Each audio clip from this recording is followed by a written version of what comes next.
بسم اللہ الرحمن الرحیم۔ ابھی جو میں بات کر رہا ہوں آج کی دو تقرریوں پر میں چاہتا ہوں بات کرنا۔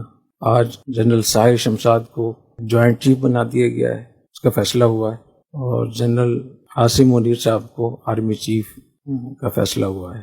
میں اس میں تین باتیں اس موقع پہ کرنا چاہتا ہوں، اور آپ استاد سے خاص طور پہ یہ جو میں نے اس دن بات کی تھی کہ ہمارے افواج میں ریٹ ہے، ڈسپلن ہے، میرٹ ہے سسٹم میں، اس بات کی ایک بہت بڑی دلیل ہے جو اب جو تقرریاں ہوئی ہیں کہ جنرل ساحر شمشاد وہ ایک یتیم تھے، ماں باپ ان کے بچپن سے ہی فوت ہو گئے تھے، اور وہ کچھ مدت تک یتیم خانے میں رہے، ان کی پرورش یتیم خانے میں ہوئی۔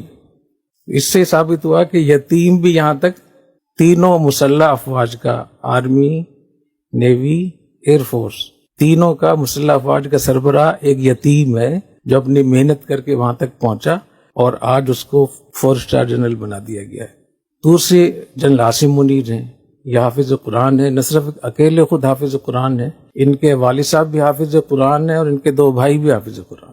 تو یہ 2 تقرریاں اس بات کی دلیل ہے کہ یتیم ہو لیکن اس کے اندر کوالٹی ہو تو وہاں پہنچ سکتا ہے۔ ایسا نہیں ہے کہ آرمی چیف ہے تو اس کا بیٹا بھی آرمی چیف ہی ہوگا، کوئی مثال بھی موجود نہیں ہے۔ دوسرے جنرل عاصم حافظ قرآن ہیں، اور حافظ قرآن بھی ہیں، اور انہوں نے علماء کی مجالس میں جب وہ قرآن مجید پڑھتے تھے تو علماء کرام سے ان کی تجوید اگر اچھی نہیں تھی تو کم بھی نہیں تھی۔ اتنے بہترین قاری ہیں قرآن مجید کے، اور قرآن مجید کا ترجمہ بھی جانتے ہیں، اور سیرت سے بھی بہت ان کا تعلق ہے، اور عربی میں بات چیت بھی کر سکتے ہیں۔ تو اس لیے میں یہ سمجھتا ہوں کہ ان چیزوں کا اظہار ہونا چاہیے۔ جو رات دن ہم دوسری چیزیں کرتے ہیں، جو خیر کی باتیں ان کو پھیلانا چاہیے۔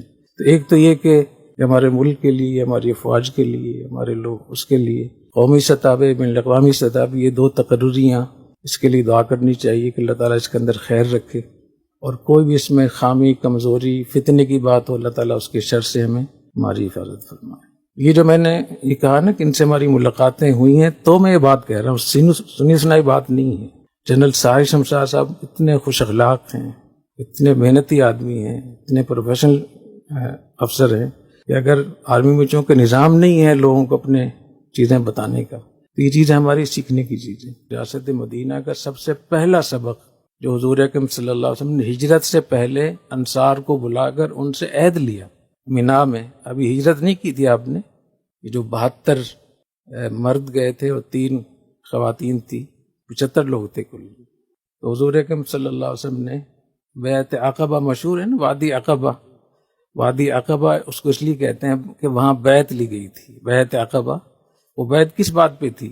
بایعنا رسول اللہ صلی اللہ علیہ وسلم علی السمع والطاعہ فی عسرنا ویسرنا وفی منشطنا ومکرہنا وفی اثرت علینا۔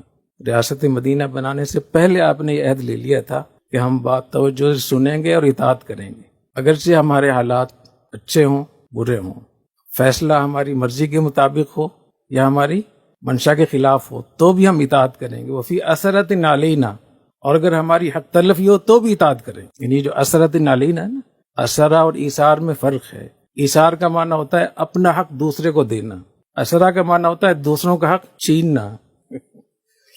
تو حضور اکرم صلی اللہ علیہ وسلم نے مسلمانوں کے اجتماعی نظم کو باقی رکھنے کے لیے ریاست مدینہ بننے سے پہلے یہ عہد لے لیا تھا کہ جو فیصلہ ہو جائے اس کو، میں سمجھتا ہوں کہ اب یہ جو فیصلہ ہو گیا ہے اس کو ماننا چاہیے، اور ظاہر ہے کہ کوئی ایسا فیصلہ نہیں ہو سکتا جو سب کے مطابق، ہر ایک کی اپنی اپنی ترجیحات ہیں، تو فیصلہ تو ایک ہی ہوگا نا۔ اب جو فیصلہ ہو گیا ہے تو حضور اکرم صلی اللہ علیہ وسلم کے ارشاد کے مطابق، اور جو ہمارے سیاسی حالات ہیں، معاشی حالات جتنے خراب ہیں، جہاں ہم بالکل ایک جام ہوئے ہیں، اس سے نکالنے کے لیے ہم سب کو دعاؤں کا بھی اہتمام کرنا چاہیے۔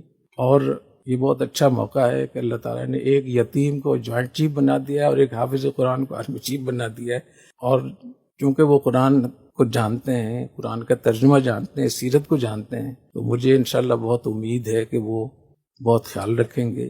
ایسی چیزیں نہیں ہوں گی جس سے خواہ کی فتنے کی بات ہو، انتقامی بات ہو، چونکہ ان کو ہم نے سنا ہوا ہے اور کئی بار سنا ہے۔ میں سمجھتا ہوں کاروبار کے حوالے سے بھی بہت اچھی رائے ہے ان کی، اور سفارتکاری کے حوالے سے بھی بہت غیر معمولی ان کے اندر صلاحیت ہے، جتنا ہم نے ان کو دیکھا، ان کی گفتگو سنی ہم نے، چاہے وہ سعودی عرب ہو، چاہے وہ امارات ہو، چاہے وہ ترکی ہو، چاہے وہ یورپ امریکہ کے ممالک ہوں، اور اس وقت ہمیں اسی قیادت کی ضرورت ہے. تو اللہ تعالیٰ میں توفیق عطا فرمائے. سبحانک اللہم و بحمدک، اشہد ان لا الہ الا انت.